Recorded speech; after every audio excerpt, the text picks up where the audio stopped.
Listen, I gotta tell someone. Anyone, really. About something that happened last summer. It ain't easy to say, and it still makes my stomach twist up in knots just thinking about it. See, life ain't always black and white, even when you wish it was. Sometimes you mess up. Bad. And you gotta live with that mess. Try to clean it up, even if the stain never really goes away. This is my stain. And it started with him. John. Life was, well, it was just life. You know? Same old. Wake up, make breakfast, get Ruby off to school, try to do something useful around the house, even though most days I felt like I was just moving stuff from one pile to another. My ex, David. Don't even get me started on David. He left a hole in my life big enough to drive a truck through, and filled it with nothing but bills and bad memories. Ruby, bless her heart, was the only bright spot. But even being a mom, sometimes, it just felt heavy. Like wearing a coat that was too thick in the summer heat. That day started like any other. Sun shining, birds chirping. The kind of day that makes you think maybe, just maybe, things are gonna be okay. I was in the garden, trying to get those roses to bloom again. They were David's favorite. Can you believe it? Kept 'em after he left. Just out of spite, maybe. Or maybe 'cause deep down I'm just too soft for my own good. Anyway, I was out there, sweating and grunting when I heard someone cough. Kinda startled me and made me jump a bit. It was John, our neighbor's boy. He was, 17? 18, maybe? Felt like just yesterday he was building forts in his backyard. Now he was taller than me, for sure. And something about the way he was standing there. Kinda awkward, but kinda something else, too. Hard to explain. He was just looking at me. Mrs. Clara, he mumbled, looking down at his shoes. John was always polite, always called me Mrs. something. Even though I told him a million times, just Clara's fine. Mr. Henderson asked if we could borrow your ladder? The ladder. Right. Old Mr. Henderson, John's grandpa, was always borrowing something. Sugar, tools, you name it. Usually it was Mrs. Henderson who came over, sweet old lady. But today, it was John. Sure, John, I said, trying to sound normal like my heart wasn't suddenly thumping a little faster than it should. It's around back by the shed. He nodded and started walking around the side of the house, and that's when it happened. I bent over to pick up my pruners, and my shirt kinda slipped down. Just a little bit, nothing crazy. But enough. Enough for him to see. I heard him stop. Didn't say anything. He just stopped, and I knew. He saw. My face went hot, like I'd been standing too close to the grill. I straightened up quick, pulling my shirt up, trying to act like nothing happened. But something had happened. In that split second, something shifted. Not just for him, but for me too. I looked up and he was still there, looking. Different. Not like a kid anymore. Not just at me, but at me. You know what I mean?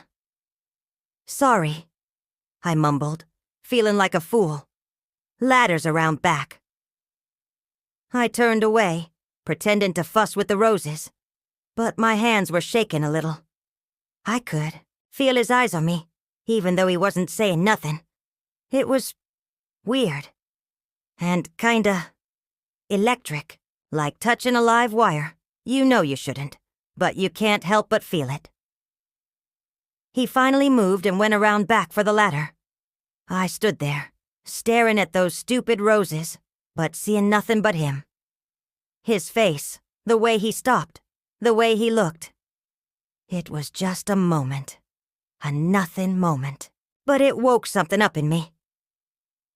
It was something I thought was long gone, buried under years of laundry and loneliness. Desire. Yeah, that's the word. Desire. And it was looking right back at me from the eyes of my teenage neighbor. That was the start of it all. Just a borrowed ladder and a slipped shirt. But it changed everything. Everything. After that day in the garden, things felt different. Not just with John, but with everything. Like the colors got a little brighter, the air a little thicker. Sounds crazy, I know, but it's true. I started paying more attention to myself, I guess. Looking in the mirror a little longer, maybe trying a little harder with my hair. Silly stuff, but it felt like I was coming back to life after a long sleep. John, he started being around more. Not in a creepy way. Nothing like that, just around. Helped Mr. Henderson with the yard, fixing stuff on their porch, shooting hoops in their driveway. And every time I saw him, there was that spark, that electric feeling from the garden. We'd talk sometimes, just small talk. Weather. School. He was heading off to some college in the fall, studying something fancy like engineering. He was smart, that boy, and quiet. But when he did talk, it was always thoughtful, like he was thinking about what he was saying. Ruby, Ruby was Ruby. 13 going on 30. All eyes and elbows and teenage drama. She started spending time with John, too. Just hanging out, listening to music, messing around on their phones. Kids these days are always glued to those things. At first, I was glad. Good for her to have a friend, especially a nice boy like John. She hadn't had many friends since David left and we moved here. But then I started seeing them together. Really seeing them. Laughing, touching arms when they joked around. That kind of stuff. And something twisted inside me. Not jealousy, not exactly. More like confusion. And a weird kinda ache. Like something I wanted but couldn't have. Shouldn't have.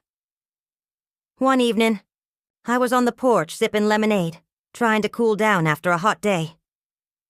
John and Ruby were in their yard, playing catch with a frisbee, laughing like they didn't have a care in the world.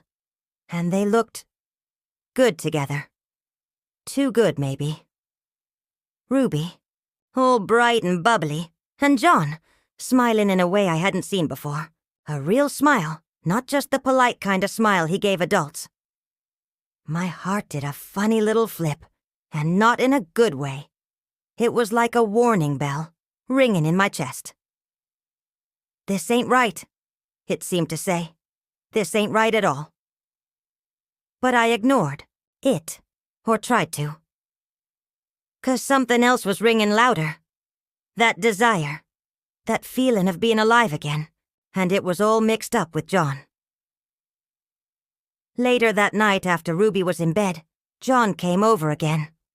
Said he was returning the ladder, even though Mr. Henderson could have done it tomorrow. He stood there on the porch, ladder leaning against the rail, and we just talked. Not about nothing important. Just about the stars and the crickets, and how hot it was going to be again tomorrow. But it wasn't just the words. It was the way he looked at me. Like he was seeing me, not just Mrs. Clara, the mom from next door. And I looked back, and I saw him. Really saw him.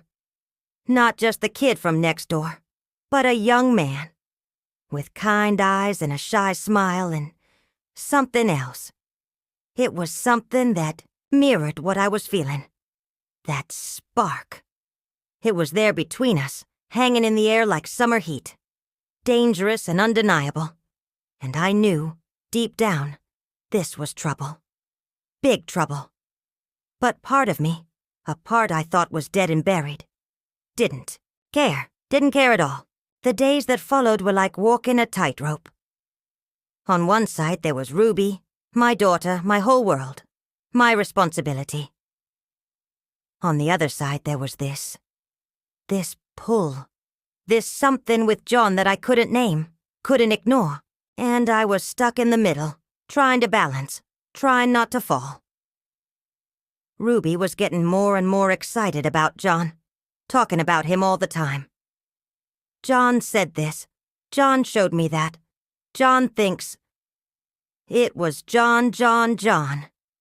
And with every word, that twist in my stomach got tighter. She was talking about him like he was her boyfriend. Or getting close to it anyway. And she was so happy. So innocent. And that's what made it worse. So much worse. I tried to pull back from John. Avoid seeing him. Make excuses when he came over. But it was hard. He was always there, next door. And my eyes, they just kept drifting towards his house, looking for him. And when I did see him, that spark, it was still there. Maybe even stronger. I started having these thoughts, stupid thoughts, about what it would be like to really talk to him, to really connect. Not just about the weather and the stars, but about feelings, desires. Things I hadn't thought about in years. Things I shouldn't be thinking about with my daughter's friend, my neighbor's son. Guilt. That's what it was mostly. Guilty seating me up inside. Guilt for even thinking these things. Guilt for betraying Ruby, even though nothing had even happened. Yet. But the feeling was there, hanging over me like a dark cloud. I was a mother. I was supposed to be protecting Ruby. Not feeling this way about her friend. But then there was the other side. The woman's side. The side of me that wasn't just a mom. The side that had been buried for so long it was almost a stranger to me. And that side, it was whispering something different. Something about being alive again. About feeling something real, something passionate. Something that had nothing to do with laundry piles and bills and bad memories of David. That woman's side, she was tired of being just a mom. She was tired of being invisible. She wanted to be seen, to be desired. And in John's eyes, I saw that. I saw myself. Not just Clara the mom, but Clara the woman. And it was intoxicating. Like a drug. You know it's bad for you, but you can't resist the pull. I tried to tell myself it was just a phase. Just a silly crush. That it would pass. But deep down, I knew it wasn't just that. It was something deeper. Something more dangerous. Something that could break everything. My relationship with Ruby, my place in the neighborhood. Maybe even myself, but still I couldn't stop it. Couldn't stop the feelings. Couldn't stop the pull. I was caught between being a mother and being a woman. And the woman's side, for the first time in a long time, was starting to win. And that scared me more than anything. It's hard to explain the way I was feeling then. Like I was two different people. Fighting inside myself. Maybe some of you understand that. Maybe you've been through something similar in your own lives. That pull between what you know is right and what your heart, or maybe something else, is telling you to do. If you're connecting with this story, if you've ever felt caught in a tough spot like this, maybe think about hitting that subscribe button. I'm gonna keep telling my story, and there's a lot more to unpack about what happens next, and how you even begin to live with a mistake like this. It's not easy to share, but knowing there are folks out there who get it, well, it makes it a little less lonely. So, stick around if you're interested in hearing the rest. It happened at the neighborhood block party. Summer was almost over, the end of August. That sticky kind of heat that hung in the air, even after the sun went down. Everyone was out, grilling, laughing. Kids running around crazy. The usual. But for me, it wasn't usual. Nothing felt usual anymore. I saw John across the yard, talking to Ruby, both of them holding paper plates piled high with burgers and stuff. They looked comfortable. Too comfortable, maybe. That twist in my gut again. I tried to smile, wave at Ruby, and act normal. But inside, I was a mess. Later, after the sun went down and the kids started chasing fireflies, I found myself near the edge of the yard, away from the crowd. Just needing a minute, a breath of fresh air. And then, he was there.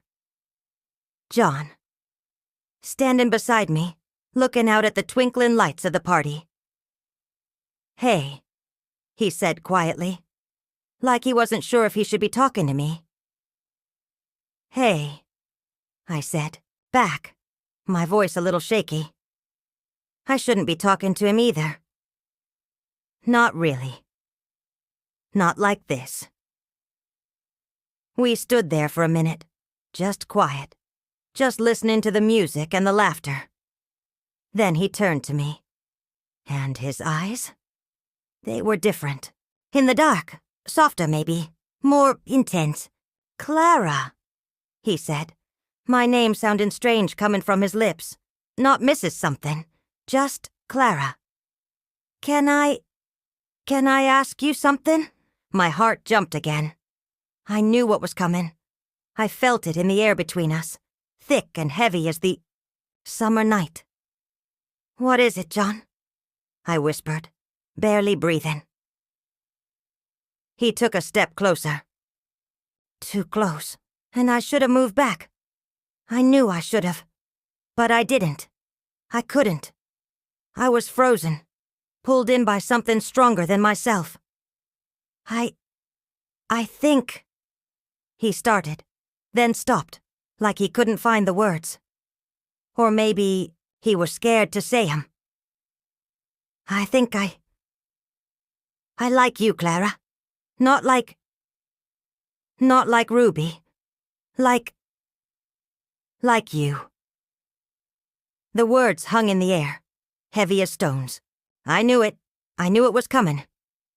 But hearing him say it, out loud, it was like the dam breaking. All those feelings I'd been trying to hold back, they just rushed out. And something inside me, something weak and desperate, wanted to say yes. Wanted to say it back. But I didn't. Couldn't. Not really.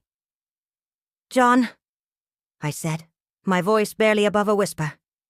You don't know what you're saying." "Yes, I do," he insisted, stepping even closer. Now he was right, in front of me, close enough to touch. And I could smell him, young and fresh and tempting. "I do know. I've been thinking about this. For weeks. Since the garden." The garden. That moment. He remembered it too. It wasn't just me. It was real. This feeling between us, it was real. And dangerous. So dangerous. "John, stop," I said, trying to sound firm, trying to pull back. But my body wasn't listening to my brain. It was leaning in, yearning for something I knew I shouldn't have. This is wrong. I'm your neighbor, Ruby's mom. I know," he said, his voice low and husky. "But I don't care." And then, before I could say another word, he did it. He kissed me. It wasn't a kid's kiss. It wasn't playful or innocent. It was intense, passionate. And for a second, just a split second, I kissed him back. I let myself fall into it, into the feeling, into the danger. And in that second, the line was crossed. The line I knew I should never cross. And there was no going back. The kiss. It was like a bomb going off in my life. Everything changed after that. The guilt wasn't just a cloud anymore. It was a storm, raging inside me. I felt sick to my stomach, ashamed, Disgusting. What had I done? Kissed my daughter's friend, my teenage neighbor. It was wrong. So wrong. I pulled away from John fast, pushing him back, my heart pounding in my chest like a drum gone crazy. No, I gasped, breathing hard. This can't happen again. Ever. He looked hurt and confused. But, Clara. No buts, John, I said, my voice shaken but firm. It's over. It never should have started. You need to forget about this. Forget about me. And then I turned and ran. Ran back to the party. Ran back to Ruby. Ran back to my life. Trying to outrun the shame and the regret that was chasing right behind me. But you can't outrun your own mistakes. The next day, Ruby was different. Quiet. A void in my eyes. I knew something was up. And then, it came out. She'd seen us. Someone at the party had seen us kissing and told her. Kids talk. You know how it is. The look on her face. I'll never forget it. Hurt, betrayal, disgust. All mixed in one big ugly mess. "Mom?" she whispered, her voice breaking. Was that John? Were you kissing John? I couldn't lie. Not to Ruby. Not about this. I nodded, tears welling up in my own eyes. Ruby, baby, it was a mistake. A stupid, horrible mistake. It didn't mean anything. It won't happen again. But John? She cried, her voice getting louder now. Anger starting to mix in with the hurt. He's my friend. I thought he liked me. And that's when it hit me. Full force. The real damage I'd done. It wasn't just about me and John. It was about Ruby. About her trust, her innocence, her heart. I'd broken it. Just for a moment of... What? Stupid desire? A feeling that wasn't even real? Oh, baby, I said, reaching for her, trying to hug her. But she pulled away, stepping back like I was gonna burn her. I'm so sorry, Ruby. So sorry. I messed up. I messed up badly. She just stared at me, her eyes full of tears and something else. Something cold. I hate you, she whispered. And then she ran to her room, slammed the door, and left me standing there, broken. Just like our relationship. The rest of the summer was... hell. Ruby barely talked to me. When she did, it was cold, sharp words that cut deeper than any knife. John avoided me, too. Didn't come around anymore. I saw him a couple of times across the street, but he just looked away. Like I was a stranger. Or something worse. I deserved it. All of it. The guilt, the shame, Ruby's anger, John's avoidance. I'd made a terrible mistake, and I had to live with the consequences. But maybe, just maybe, there's a little bit of hope left. Ruby's starting to talk to me again. Not much, but something. Small talk, mostly. But it's something. And I promised her, I promised myself, that I'm gonna fix this. Gonna earn back her trust. Gonna be the mom she deserves, even if it takes forever. And John... well, John's gone off to college now. I haven't seen him since that night. And maybe that's for the best. Maybe some lines are just meant not to be crossed. Maybe some desires are just too dangerous to follow. I messed up. Big time. But I gotta learn from it. Gotta try to be better. For Ruby. For myself. Maybe, just maybe someday, I can forgive myself too. But that day feels a long way off right now. This is my confession. My mess. And I gotta live with it. And try to clean it up. One broken piece at a time. Thank you for watching. Let me know what you think in the comments below. And if you want to see more, Don't forget to subscribe and turn on notifications for more infidelity stories.